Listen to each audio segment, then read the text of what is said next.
All right. Good Wednesday morning to you. It is not super active out there this morning, which is good. Nice little break from all of the action. We're going to briefly go over the extreme cold we're expecting for the second half of this week and talk about the next Clipper system that brings in rounds of lake effect snow over the coming days. So, some big things happening. Basically between tonight through Saturday, things that we need to be mindful of. For this morning, though, the big thing is that it is a little bit more comfortable outside. Everything is relatively speaking, though, this time of year. We are starting off in the single numbers. It is a little bit milder. We don't have that wind component out there this morning.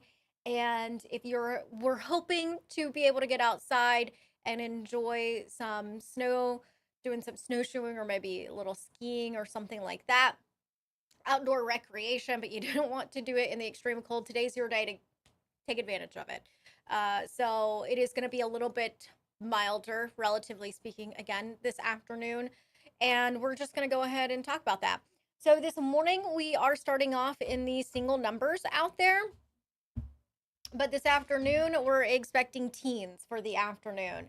There are some winter weather advisories that will be in effect for northern Houghton and Keweenaw County starting at 1 p.m. this afternoon through tomorrow morning. That's with the lake effect snow we're expecting in this next Clipper system. So I'm going to walk you through that here in just a second. Here it is. I'm going to walk you through it right now. Daytime hours, clouds will increase. Temperatures topping off in the teens this afternoon. We're supposed to be at 21 for this time of year, so we're looking at upper teens along our shorelines and then low to mid teens in interior areas as we head into the afternoon. That's why I said, take advantage of it being relatively milder this afternoon if you want to be outside. We're also expecting some scattered snow showers to come in across the west and central counties with our next Clipper system and cold fronts. There's going to be two cold fronts associated with this Clipper system, and the first one comes through this afternoon. This is where the Clipper system is located at right now. Give it a second and it will load here for you. There it is. So this is what's coming. This Clipper system will bring in some scattered snow followed by lake effect snow. So there is this afternoon. Here it is. One more time. Scattered snow in the west and central counties. That moves on through and then it sets us up for lake effect snow bands along the west wind belts. This is tomorrow morning.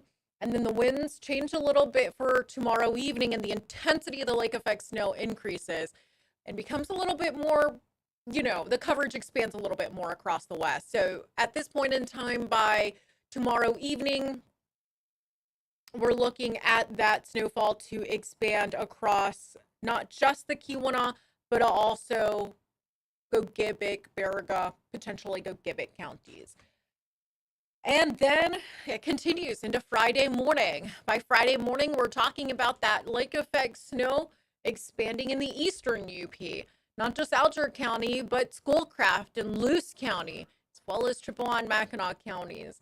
We're looking at potentially a prominent band of heavy lake effect snow Friday morning over on the east end of the UP. So rounds of lake effect snow, though it's not going to be widespread, it's not for everyone. It's for those main locations that I've highlighted in the western UP and the eastern UP. Behind this system that comes through comes the big pattern change we've been talking about in the jet stream that brings in the core of that cold air. So before we get to that, snowfall for that time period through Friday night, easily a foot of snow expected in those core location areas.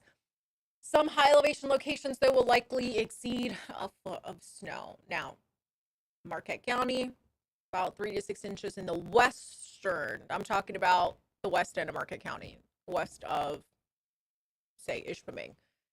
Down in the city of Marquette at the low elevation. Remember, you're at a low elevation. That makes all of the difference as compared to the high elevation locations. Not really going to get a whole lot there. The south central, not really going to pick up a whole lot. Maybe a dusting to about an inch here as we get some scattered snow this afternoon and evening. But this goes from today through Friday evening, late Friday night. Impacts, threats. I did set a moderate risk for some heavy snowfall in those areas as highlighted, and some gusty winds at times could cause blowing snow due to the consistency being a little bit more powdery and fine. You can also expect snowy roads in those areas throughout that time period. I said a high risk for extreme cold to follow this system.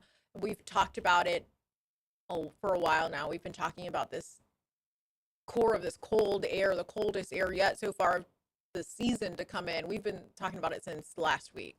So here it is. Here's the jet stream pattern. You can see that this evening. There's going to be a closed area of low pressure that comes in out of the Hudson Bay, and it basically tracks north of the UP, kind of skirting across and near the northern sections of Lake Superior for Friday morning and the weekend.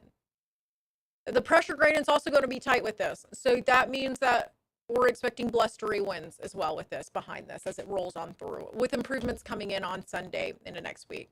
So extreme cold watch was issued from the National Weather Service office for Thursday night extending into Saturday. We could potentially be waking up to wind chill readings in the 30s below zero Friday morning. Maybe even 40 below in some places. The majority of Friday daytime hours 30s below for what it will feel like. Because remember, winds are going to be a little blustery. We're looking at gusts of around 20 to 30 miles per hour. Here are some tips to keep in mind over the next couple of days so you are prepared for what is coming. Of course, make sure your vehicle is in good standing. Battery, of course, tire pressure. Make sure you have an emergency car kit, blankets, all sorts of things like that. Make sure that you're checking in on those folks who might be a little bit more vulnerable, making sure that their heating system works good throughout that very, very dangerous cold spell that we're going to have. All right. So I did highlight Friday for the potential of a first alert weather day because of this extreme cold. We are looking at temperatures on Friday to be in the teens below zero, but we start off with actual temperatures in the 20s below zero. So this is not going to be a fun stretch of weather for us. The worst Thursday night into Friday, and very slow improvements. Saturday is not going to be a whole lot better, but maybe just a little tinge better.